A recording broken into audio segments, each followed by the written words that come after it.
프린터를 3D 프린터라는 너무도 심각한 결함입니다.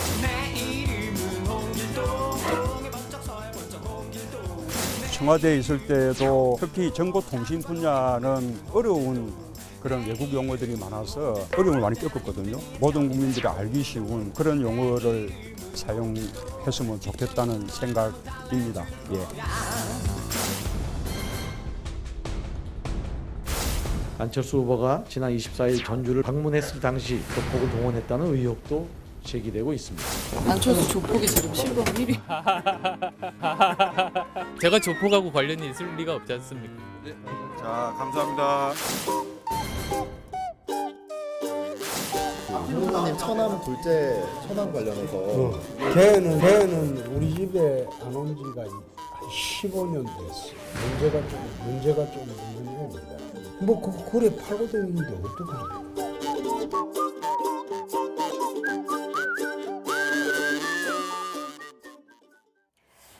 네, 네거티브 대응법 3인 3색 지금부터 좀 짚어보도록 하겠습니다. 먼저 문재인 후보입니다. 3D 프린터의 홍길동이냐 이렇게 맞받아쳤습니다. 어떻게 보십니까? 네. 저는 뭐 3D라고 충분히 뭐 이야기할 수 있다고 예. 봅니다. 왜냐하면 뭐 특히 뭐 고지 3D라는 걸 아마 이 연세 된 분들은 예. 잘 아는 분들이 없을 거예요. 그리고 사실은 제가 볼 때는 뭐 이렇게 또 모르면 뭐 우리가 또 이제 실수도 할 수 있는 것이고 한데 문제는 이걸 어떻게 이제 대응하느냐인 것이죠. 뭐 예를 들어서 몰랐습니다. 그냥 뭐 제가 3D 프린터 잘 몰랐으니까 이렇게 넘어가면 되는데 뭘 이걸 또 홍길동 이야기까지 나오면서 예. 뭐 3D를 뭐 3D를 3D라고 부를 수 없는 뭐 이런 이야기 나오는데 사실 이걸 또 이제 정치 쟁점하는 것도 정말 좀 유치한 측면이 좀 있습니다. 정확히 이렇게 쓰셨습니다. 우리가 무슨 홍길동입니까? 3을 3이라 읽지 못하고 3라고 읽어야 합니까? 이렇게 쓰셨습니다. 사실 뭐 이제 우리가 뭐 F16이라든지 예. 뭐 여러 용어가 있지 않습니까? 근데 그걸 예를 들어서 좀 모를 수도 있는 것이죠. 근데 문제는 이걸 이제 정치 쟁점화 한다는 것 자체가 보면 제가 볼 때 과연 이제 이런 걸 보는 사람들 입장에서 보면 어떻게 생각할 것인지 예를 들어서 뭐 3D 프린터라고 굳이 해야 될 이유는 또 없는 것이거든요. 그래서 본다면 조금 이게 수준 자체가 너무 낮지 않나는 좀 저는 예. 우려도 해봅니다. 김종인 그 전 대표 입장에서 얘기를 해보면 4차 산업을 뭐 강화한다고 얘기를 하면서 3D 프린터를 3D라고 읽는 건 문제가 있다. 이런 또 일환의 주장인 것 같은데 어떻게 보십니까? 그렇습니다. 예. 지금 보면은 뭐 이 문제를 지금 김종인 그 전 대표 같은 경우에는 거의 제가 알기로는 78세 거의 80에 예. 가까운 분인데 그분도 3D라고 아는데 예. 지금 그 문재인 후보 같은 경우에는 제4차 산업혁명이라고 강하게 얘기하면서 일반적으로 3D 프린터라고 하지 3D라고 프린터라고 읽은 적은 저도 잘 본 적이 없는 것 같습니다. 예. 그렇기 때문에 그런 기본적인 인식조차 없지 않느냐, 결국 더 깊은 어떤 그 비전이 과연 있느냐, 이런 정책적인 논쟁이 될 수 있다는 점에서는 나름대로 의미 있는 논쟁이긴 합니다. 말씀드렸듯이 대응이 중요한 것인데 뭐라고 했습니까? 앞으로 한글 전용하겠습니까? 글로벌 시대 때 좀 나름대로의 어떤 비전을 좀 더 보여주셨으면 좋겠습니다. 네, 3D, 3D로 하는 사람이나 광주 민주화운동을 광주 사태라 하는 김종인 전 대표나 예. 제가 보기엔 무엇이 더 중요한지 잘 모르겠는데 저희 국민들이나 유권자들이 볼 때는 3D, 양념, 문모닝 이런 논란이 아니라 그 안보라든가 경제라든가 복지라든가 이런 문제로 좀 후보 간의 차이가 무엇인지 경쟁하는 게 무엇인지 더 나은 정치 서비스를 받고 싶은 게 유권자의 심정일 텐데 이런 이야기는 이제 끝냈으면 좋겠고요. 후보들도 이것을 대응할 때 문재인 전 대표가 고마해라든가 안철수 예. 후보가 하하하 웃는 거라든가 이런 것보다는 보다도 언론이 물어보는 건 국민들이 궁금해하는 거기 때문에 이 문제에 대해서는 명확하게 자기 입장을 예. 밝히는 것들이 좋지 않겠는 생각이 듭니다. 어쨌든 안철수 후보는 조폭 동원 논란에 대해서 하하하 헛웃음으로 넘겼습니다. 어떻게 뭐 대응할 가치가 없다 이런 입장인 것 같은데요. 그렇죠. 앞으로 아마 이제 대선 후보들은 이 사진 찍을 때 예. 상대방 사람들 신원조회도 좀 해보고 범죄조회도 좀 해보고 이렇게 사진 찍어야 될 것 같아요. 사실 이 문제 같은 경우는 뭐 대선 후보들 같은 경우는 누구나 사진 찍자면 다 찍어주지 않습니까? 오늘은 신천지 논란까지 그렇죠. 나왔습니다. 뭐 신천지 같은 경우도 왜 그분들 뭐 당원으로 가입하면 안 됩니까? 저는 그런 부분 왜 조폭들 같은 경우는 그냥 사진 찍으면 안 되나요? 저는 그런 문제 조폭이라는 거는 범죄 용어로서 범죄단체 및 조직 관련 특별법에 따라서 조폭이 이제 되는 겁니다. 근데 이분들 같은 경우는 물론 예전에 뭐 이런 거 있을 수가 있죠. 근데 지금은 일반인으로 활동을 하지 않습니까? 그분들이 예를 들어서 이런 대선 후보가 사진 찍는다고 해서 그것 자체가 문제라는 것 자체도 저는 문제고, 그리고 이 어떤 행사가 있을 때 이 사람들이 와서 다 사진 찍으면 다 찍어줍니다. 근데 그분들 중에서는 뭐 여러 가지 개인적 사정이 있는 분들이 있겠죠.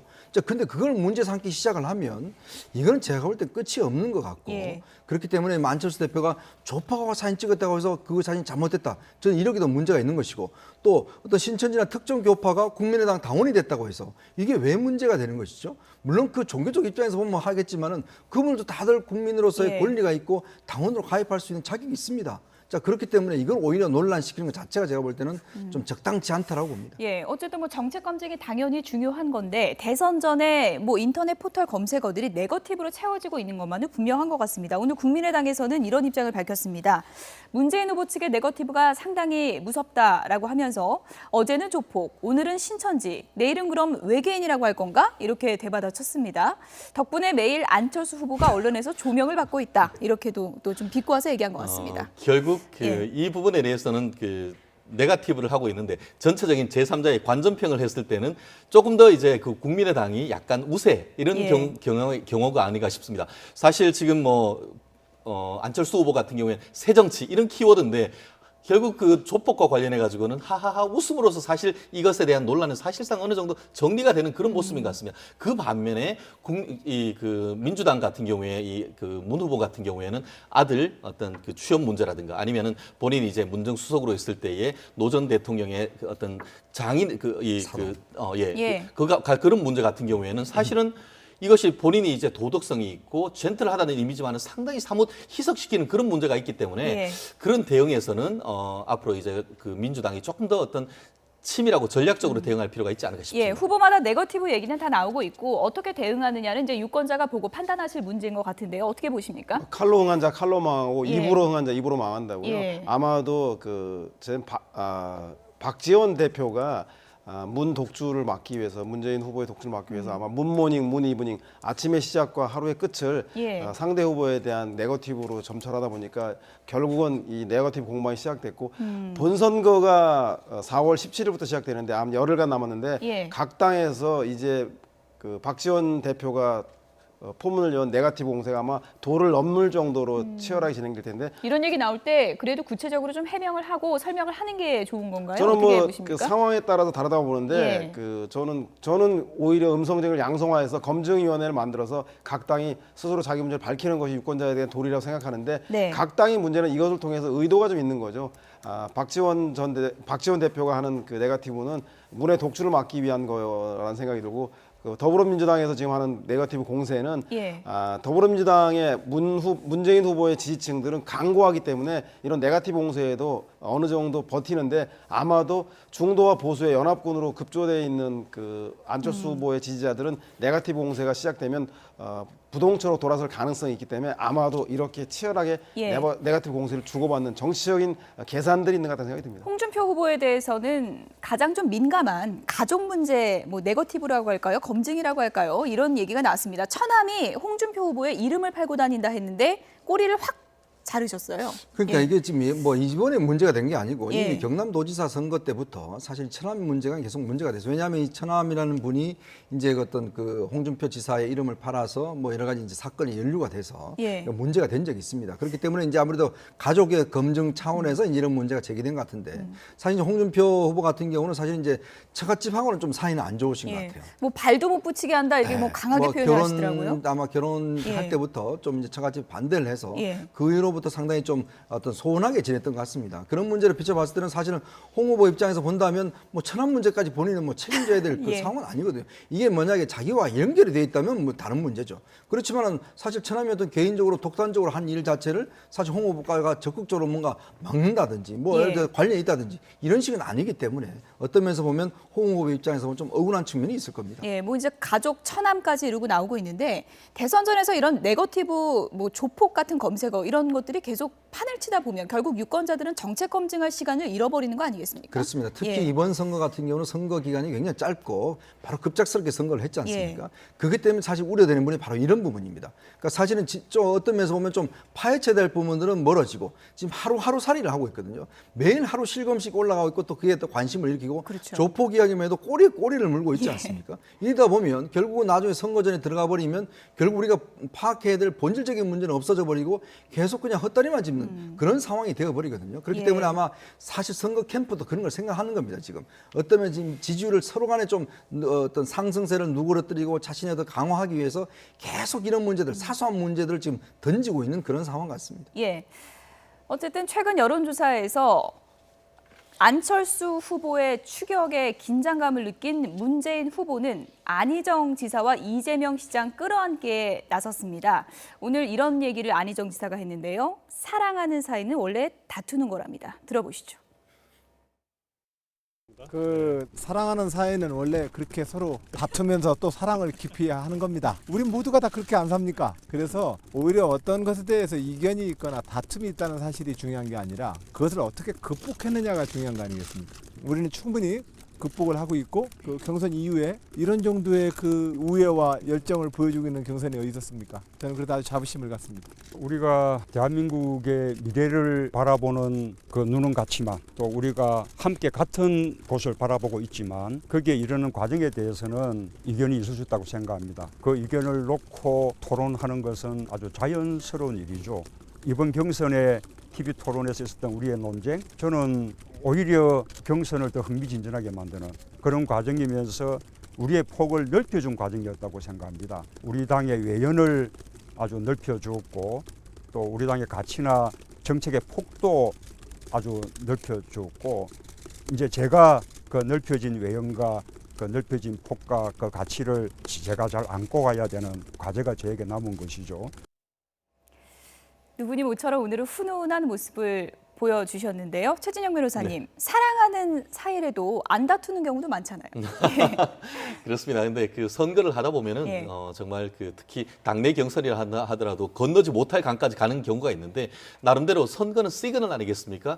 지금 문 후보가 그 손을 내밀어서 손을 잡고 외연을 확정하려고 하는 그런 모습을 보이는데 문제는 지금 그 안 후보가 현직 지사여서 적극적으로 나서지 못하죠. 그렇죠. 지금 공선법상에 지금 선거 중립 의무가 있어서 저와 같은 정도의 메시지를 던지고 있지만 구체적으로는 도와주지 못한다는 점에서는 아마 그 문 후보로서는 조금 답답한 사이인 것 같은데요. 물 밑에서 어떤 접촉이 있는지 정말 외부에서 드러나는 것은 이른바 무난 브로맨스인 것 같은데 실제로 내용으로 얼마나 그 봉합이 됐는지 지켜봐야 될 것 같습니다. 네, 제가 이렇게 화면을 봤을 때는 손을 내민 문재인 후보도 마음을 많이 연 거지만 손을 맞잡은 안희정 지사가 진짜 크게 마음을 연 거 아니겠습니까? 어떻게 보십니까? 뭐 그렇죠. 적절한 시기에 적절한 방식으로 그 문재인 후보를 도와주는 아주 타이밍이 좋았다는 생각이 들고 무엇보다도 저는 문재인 후보는 정권 교체 적폐청산의 적임자임은 이미 확인이 되었습니다. 남은 과제가 외연 확대를 통해서 국정의 안정적 운영이라든가 통합의 이미지를 갖는 것이 국민들의 남은 과제인데 그러기 위해서는 제가 보기엔 두 번 경쟁자라든가 나머지 사람들 포용하는 문제가 있는데 단순하게 저렇게 사진 한번 찍는 게 중요한 게 아니라 제가 볼 때는 예전에 그 계층적 연대를 위해서 무상급식을 제안했다든가 그리고 신한행정 수도를 통해서 그 정책적으로 연대의 폭을 넓혔다던가 이런 것처럼 안희정 지사를 그냥 단순하게 경쟁했던 사람이 나를 돕는 그런 제스처를 취하는 그림 찍는 걸로 사용할 것이 아니라 예를 들면 안희정 총리론을 제안해서 세대와 충청 지역이라고 하는 외연 확대를 한다던가 이런 보다 더 근본적인 연대 외연 확장 전략을 쓰지 않는다라면 저 효과는 반짝하고 말 것이기 때문에 지속화되기는 어렵기 때문에 그런 점에 대해서 깊이 고민해 봐야 될 것 같다는 생각이 듭니다. 어쨌든 문재인 후보 입장에서는 안희정 지사를 껴안으면서 안희정 지사의 지지층이 내게를 좀 왔으면 하는 속내가 있지 않겠습니까? 그런 속내는 있는데 지금 조금 타이밍이 늦은 감이 있다고 봅니다. 왜냐하면 사실은 어떤 경선 국면에서 그런 역할을 좀 했어야 됐죠. 근데 지금 경선 국면에 보면 서로의 감정선을 좀 상당히 건드려 버렸어요. 왜냐하면 이게 문자 폭탄이라는 것 때문에 또 그렇고 경선 과정에서 사실 사실은 안희정 지사가 제시했던 대연정이나 선의 문제에 대해서 상당히 인신공격적인 가까운 수준으로 이제 공격을 해왔지 않습니까? 이제 그런 부분 때문에 물론 이제 안 지사가 지금은 이제 이렇게 웃으면서 이야기를 하지만 속으로는 상당히 불편할 겁니다. 그러니까 특히 안 지사를 도왔던 지금 분들 같은 경우에 박영선 의원이나 이런 분 같은 경우 선대의 참여 자체가 상당히 지금 좀 삐그덕거리는 상황이거든요. 또 하나의 문제는 지금 이제 그 문 후보가 사실 안 지사를 이제 끌어안다 하면서 안 지사의 핵심적 가치가 바로 대연정의 가치가 있지 않습니까? 그렇죠. 그럼 이걸 어떻게 소화할 것이냐? 이걸 사실은 답을 내줘야 되는데 이제 그런 부분에 대한 아직까지 분명한 이야기는 없어요.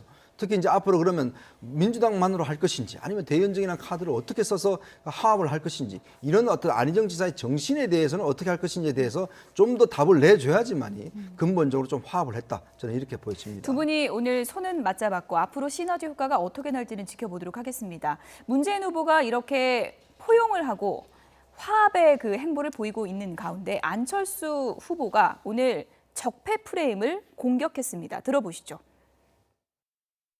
적폐 세력의 지지를 받는다는 그런 표현을 했습니다. 그런데 저는 그건 심각한 문제라고 봅니다. 본인을 지지하지 않는 모든 국민은 적폐 세력이라고 한 겁니다. 그건 있을 수 없습니다. 국민에 대한 모독입니다. 어떻게 정치인이 국민을 그렇게 모독을 합니까? 본인과 다른 생각을 가지고 있는 사람을 모두 다 적으로 돌린다는 건데 그것은 어떻게 통합을 할 겁니까? 이런 생각이야말로 정말 적폐고 청산 대상입니다.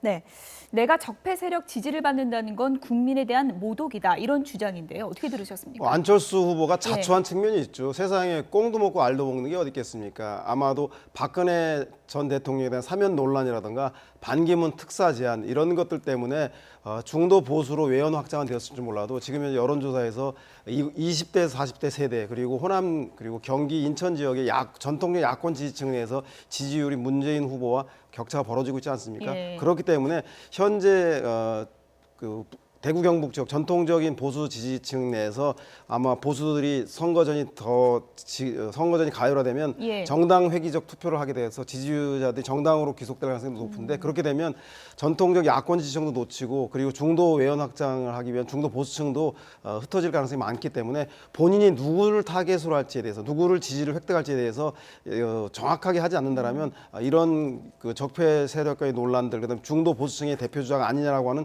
야권 지지층의 의심들을 벗어날 수는 없다고 생각합니다. 예, 꼭 먹고 알 먹고 안 된다 이런 비판이신데요. 어떻게 보십니까? 그렇습니다. 사실 그 안 후보 보기에는 안 후보의 그 핵심이 뭐였습니까? 새 정치였습니까? 아닙니까? 결국 새 정치란 것은 물론 박근혜 정부의 어떤 패권도 문제지만 문재인 친노의 패권도 같은 패권이고 결국 안철수의 새정치라고 봤을 때는 큰 틀에서의 패권으로서 오히려 그것이 적폐다라고 볼 수가 있겠죠. 그렇기 때문에 꼭 먹고 알 먹는 것이 아니고 어떤 제3의 길을 가려고 하는 건데 그것을 이제 박근혜 TK 측과의 어떤 연합을 한다는 것은 박근혜 안철수 후보 입장에서는 상당히 불쾌할 수밖에 없는 그런 상황인 것 같은데요. 문제는 뭐냐면은 국민의 연대라고 했는데 안철수 후보가 러브콜을 했는 것보다는 오히려 문재인 후보의 어떤 그 불안감 이런 것에 대해서 TK 지역이나 60대 이상이 오히려 대안으로서의 어떤 안 후보를 지지를 하는 것이기 때문에 그것을 적폐라고 한다는 것은 좀 모순이 있는 것이 아닌가 싶습니다. 예, 안철수 후보 어쨌든 갤럽 여론조사를 좀 보도록 하겠습니다. 이현종 의원님, 갤럽 여론조사에서도 보면요, 안철수 후보가 보수 중도 지지층을 상당히 흡수했다는 게 다시 한번 좀 입증이 된 셈인 것 같습니다. 그렇죠. 이게 이제 갤럽 조사가 의미가 있는 게 사실 지난번 이제 여론조사에 나왔을 때 민주당에서 여러 가지 방법론에 대해서 문제를 제기하면서 왜 양자 대결로 붙이느냐. 또 그다음에 이런 이야기 했는데 사실 갤럽 조사가 지금 의미하는 것은 갤럽은 상신을 예전부터 꾸준하게 매주마다 하고 있습니다. 예, 문재인 후보가 38, 안철수 후보가 35%, 그렇죠. 3%포인트 차이니까요. 오차범위 냅니다. 네, 그렇죠. 이 사실은 이제 아까 안희정 지사를 만났지만 이 경선 때만 하더라도 이 세 명의 후보, 즉 문재인, 안희정, 이재명 이 세 명의 후보의 지지율을 합하면 50%가 넘었습니다. 자, 그러면 우리가 산술적으로 생각하면 민주당이 경선이 끝났지 않습니까? 그러면 문재인 후보도 최소한 40%는 넘어야 됩니다. 40% 중반대는 넘어야 되죠. 그 정도 흡수를 하려면. 그렇죠. 근데 지금 이 결과가 딱 끝난 데 보니까 지금 아직까지 38%예요. 그렇죠. 예전에 자신이 얻었던 지지도에서 조금만 상승을 했습니다. 즉 그만큼 안희정 지사나 이재명 시장의 지지도를 흡수하지 못하고 있다는 것을 반증하는 것이고, 오히려 지금 안철수 후보 같은 경우는 지금 지지율이 2배 이상 뛰었거든요. 지금 나머지 세력들을, 즉 안희정 지사를 지지했던 이 세력까지도 다 흡수를 했다는 의미죠. 그러니까 이런 면은 다자 대결에서도 상당히 어떤 양강 구도가 형성이 되고 있다. 이런 것들을 의미하기 때문에 선거판 자체가 이제는 대세론은 일단 없다. 그리고 지금부터는 양강 구도다. 이걸 이제 표현해주고 있는 여론조사 같습니다. 민주당에서 가상 양자 대결 옳지 못하다 하지 말라고 했는데 다자 대결을 봐도 지금은 오차 범위 내로 붙었습니다. 문재인 캠프 측에서는 지금 중도 보수층 표심을 좀 가져와야 되는 상황 아니겠습니까? 저는 중도 보수층 표심보다는 일단 그 야권의 대표 주자임을 분명히 하는 집토끼 전략을 우선해야 한다고 보는데요. 왜냐하면 1차 조정기에서 각 당의 경선 결과에 따른 후보자들의 탈락에 대한 나머지 이삭 죽기를 한 사람은 안철수 후보가 가장 많이 주순 것 같습니다. 그래서 16% 이상 비약적으로 지지율이 상승했는데 문제는 그 지지율의 질을 보면 문재인 후보 같은 경우는 경기, 인천, 호남 20대, 40대라고 하는 전통적 야당 지층에서 매우 높고 안철수 후보는 대구, 경북과 충청 60대 이상이라고 하는 전통적 보수층에서 높습니다. 그런데 만약에 바른정당과 자유한국당이 보수층의 혁신을 통해서 보수 지지층이 결집해 나가면 안철수 후보는 전통적인 야권 지층인 호남에서도 잃게 되고 보수 지역인 대구 경북 지역에서 표를 잃게 됩니다. 그렇게 되면 위험하기 때문에 안철수 후보가 자기가 누구를 대변하는지에 대한 정확한 타겟팅을 하는 것들이 문재인 후보의 지지층이 단단한 이유인 것처럼 안철수 후보도 그런 그 지지층을 어디로 삼을 것인지에 좀 분명히 하는 선거 전략이 필요하다는 생각이 듭니다. 네. 조금 전에 대구 경북을 보면은 홍준표 후보가 유승민 후보보다도 낮게 나왔다는 걸 확인해 볼 수가 있는데요. 홍준표 후보 좀 지역별로 다시 한번 좀 보여주실까요? 네, 서울과 경기, 인천 나오고 있고요. 그 다음 대구 경북을 좀 보여주시죠. 홍준표 후보가 14죠. 유승민 후보가 15입니다. 유승민 후보보다 대구 경북이 좀 낮게 나왔는데요. 홍준표 후보가 이번 여론조사에 대해서 어이없다. 이런 반응을 내놨습니다. 홍준표 후보 얘기를 한번 들어보시죠. 보수표가 안철수한테로 가는 것 같은데. 그거는 지금 그 구도를 만들어가고 있는 사람들이 있습니다만은 국민들이 따라가기 어렵습니다. 안철수 후보는 호남 이중대입니다. 호남 이중대를 영남 사람들하고 우파 세력들은 따라가지 않습니다. 지금은 착시. 오늘 갤럽 여론조사 보니까 TK에서 유승민 후보가 1% 앞섰더라고요. 그건 난 또 그 앞에 YTN 여론조사에서는 TK에서 제로로 안 나왔던가요? 이 YTN 여론조사에서는 유승민 후보가 TK에서 제로로 나왔을 건데요. 내 갤럽은 내 지난번에도 안 믿는다고 했을 텐데 우리는 거기에 관심이 없습니다. 관심이 없을 리가 없겠죠. 관심이 없으다면서 아주 구체적인 수치까지 다 외우고 계시는데, 그러니까 어차피 이제 지금 정치인들 대선주자 입장에서 보면 자신한테 유리하게 나온 거는 뭐 하여튼 이거는 제대로 된 조사고 유리하지 않는 것은 그냥 잘못된 조사다 뭐 그렇게 판단할 겁니다. 여론조사 업체가 참 욕을 많이 먹는 것 같습니다. 요즘. 근데 사실 이제 지금 홍준표 지사는 상당히 이제 관심 있는 게 뭐냐면 지금 여론조사 전체 추이를 보면 홍준표 지사가 상승을 하게 되면 안철수 후보 지도가 좀 빠지는 경향이 있어요. 이게 뭐냐면 두 사람과의 관계 자체가 이제 어느 정도 홍준표 지사가 좀 뜨면은 이 보수층들이 상당히 이제 안희정 지사, 안철수 후보가 좀 빠지는 경향이 있거든요. 그러면 민주당 입장에서 보면 홍준표 지사는 좀 떠야 됩니다. 그래야지만이 자신이 유리하거든요. 그래서 계속 지금 홍준표 지사를 공격을 하고 있어요. 그러니까 그러면 뭐냐면 결국은 이 사람을 띄워야, 즉 어떤 그 문재인 후보자의 어떤 문법으로 보자면 적폐 세력을 키워야지만이 자신한테 유리한 이제 그런 국면으로 형성되는 상당히 아이러니한 지금 선거구가 형성이 되고 있어요. 그러니까 그러면서 본다면 이제 아무래도 대구 경북이나 이쪽 보수층에서 과연 보수 후보에 대해서 어떤 전략적 판단을 할 것이냐. 자, 될 사람을 밀어줄 것이냐 아니면 그래도 보수의 어떤 본류를 밀어줄 것이냐. 이런 전략적 판단에 따라서 이번 선거 판도가 결국은 결정지어질 그런 가능성이 크다고 봅니다. 홍준표 지사 분석은 국민의당은 얼치기 좌파고 안철수 후보 지지율은 지금 착시에 불과하다는 건데요. 정말 그럴까요? 본인의 그 희망사항이 아직까지는 그런 것 같습니다. 물론 그 경우에 따라서는 이제 홍준표 지사가 결국 지금은 어떻게 그 TK 지역 60대 이상의 민심이 포기한다 하더라도 다음 정권을 생각한다는 취지에서 홍준표 지사를 밀어줄 가능성이 있는 반면에 적어도 지금 같은 경우에는 어떻게 보면은 유 후보나 홍 후보 둘 다 도토리 키재기를 하고 TK 지역에서조차도 지금 안철수 후보가 압도적인 1위를 하고 있다는 것이 홍준표 지사의 어떤 현재로서의 비극인 것 같은데요. 예. 결국 TK 지역에 어떻게 그 민심에 호소하는가가 문제가 되는데 마치 적어도 지금까지는 마치 호남에서 지금까지 전략적 투표 되는 사람한테 몰표를 줬는 것과 같은 현상이 TK 지역에서 벌어진다는 점에서 예. 굉장히 좀 아이러니하고도 전례 없는 현상이 아닌가 예, 싶습니다. 보수 두 정당 후보죠. 홍준표 후보랑 유승민 후보, 조금 전에 최진영 변호사께서 도토리 키재기 좀 아픈 표현을 써주셨는데 그렇다면 위기의 보수 어떤 전략을 갖고 있을까요? 주제어 보시죠. 이번 19대 대통령 누굽니까? 홍준표! 문재인 후보가 입만 열면 하는 얘기가 무엇이었습니까? 반칙과 특혜가 없는 세상을 만들겠다고 했습니다. 자기 아들은 딱딱딱 2명을 뽑고 2명을 취업하는 황금 같은 공공기관이 다 있었습니다. 한마디 해명도 하지 않고 막 고마해라. 충청도에서 뭐라 그러냐? 아이고 그 사람 왜 그런데요? 왜 그런데요? 어떤 안모라는 후보가 달라졌다는 거예요. 보니까 와이셔츠 이렇게 제대로 입었던 걸 여기까지 걷은 게 달라졌더만. 이거 머리 좀 올렸어요. 이게 머리 올렸어. 초등학교 목소리였다가 중학생 변성기 목소리가 나오고. 네, 안녕하십니까, 안철수입니다. 여러분! 헐크 목소리가 나오니까 이게 달라졌다는 거예요. 스타일 달라졌다고 대통령감이 달라집니까, 여러분? 이 안철수는 박지원의 아바타라고 지금 소문이 다 퍼졌는데.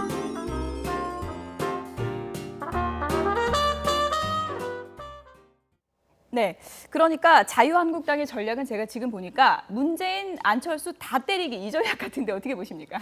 그 힘이 남아돌면 그렇게 둘 다 공격해도 되는데 지금 자유한국당 상황이 그런가. 우려되는 점은 후보가 좀 불안하면 당이 안정감을 갖고 당이 너무 불안하면 후보가 안정감을 가져야 되는데 지금 홍준표 후보도 그렇고 정우택 원내대표도 그렇고 두 분 다 이렇게 불안해 보여서 보수의 품격과 품위와는 거리가 떨어진 것 같은데 그럴 게 아니라 제가 볼 때는 국민들이 정말로 자유한국당이 원하는 것은 탄핵에 대한 대통령 탄핵에 대한 책임에 대해서 반성과 헌신하고 보수 혁신에 대한 자기 과제를 내놓는 것이 우선순위라는 생각이 들고요. 거기에 주력한 연휴에 그것에 대항할 수 있는 주요 공격 경쟁 대상을 선정해서 집중해야지 저렇게 모든 사람을 다 공격하는 것은 모든 사람과 차별화도 되지만 동시에는 자유한국당이 고립될 수 있는 그 역량밖에 되지 않는다는 것도 명심해야 될 것 같다는 생각입니다. 자유한국당의 집중적인 전략은 이렇습니다. 지금 보수 후보가 보수표가 다 국민의당으로 갔잖아요. 그래서 안철수 후보가 되면 박지원 대표가 상황 정치할 거다, 섭정 정치가 될 거다 이렇게 공략을 하고 있는데 이 공략이 좀 먹힐까요? 이 부분은 이제 사실 어떤 면에서 보면 제일 국민의당이 약한 고리를 좀 건드리는 부분이다. 저는 그렇게 생각이 듭니다. 왜냐하면 사실 국민의당이 지금 의석이 40석입니다. 자, 그리고 이제 어떤 소수당이죠. 자, 그리고 또 어떤 면에서 보면 안철수 후보의 어떤 그 자체가 보면 사실 박지원 대표가 이끌어낸 측면들이 굉장히 강하거든요. 자, 그런 면에 있다면 이런 부분을 좀 부각을 시켜서 결국은 안철수 후보가 대통령이 되더라도 결국 이제 박지원 대표가 모든 걸 좌지우지하지 않겠는가 이런 이제 불안감을 조성시키는 건데 이런 여론들이 사실은 보수층 지지자한테는 어느 정도 먹힐 수 있다고 생각했기 때문에 아마 정우택 대표가 이제 저렇게 이야기를 하는 것인데 제가 볼 때는 사실 자유한국당의 포인트는 뭐냐면 좀 관전자 같아요. 논평자 같아요. 말 자체가 보면 지금 본인들이 선거하는 당 같지가 않습니다. 이 후보는 이렇고 저 후보는 저렇고 저 후보는 그러면 본인들은 뭐냐는 것이죠. 뭘 보여줄 거냐에 대해서 지금 제일 중요한 것은 자유한국당이. 좀 전에 그래도 홍준표 이렇게 소리도 지르고. 그렇죠. 홍준표는 뭐냐는 것이죠. 홍준표 후보가 되면 뭘 어떻게 바꿀 것이다. 해야 되는데 홍준표 후보는 지금 예비 후보가 아니기 때문에 말을 못합니다. 그냥 가만히 박수만 치고 지금 야구 배트만 흔들고 있거든요. 자, 그런 면에 이 중요한 시점에 사실은 홍준표가 말을 못한다는 게 굉장히 어떤 면에서는 큰 전략적 차질을 빚고 있는 것이죠. 지금으로서는 어쩔 수 없는 것이고 그와 같은 그 한계는 조만간 이제 본격적 그 등록을 하고 하면 충분히 할 수 있는 부분이기 때문에 지금으로서는 보수를 살리기 위한 보수의 어떤 새로운 비전을 보여주는 것이 상당히 필요한 것 같은데 정말 아직까지는 좀 아쉽고 예. 한 그런 상태이면은 틀림없는 것 같습니다. 예, 어쨌든 각 정당 대선 후보가 다 정해졌고 대선이 얼마 안 남았는데요. 각 정당 후보들이 정말 정책 놓고 치열하게 다투는 모습 저희가 여기서 좀 소개해드릴 수 있었으면 하는 바람이 있습니다. 이현종 문화일보 논설위원, 서양호 두문정치전략연구소 소장, 그리고 최진영 변호사 세 분이었습니다. 고맙습니다.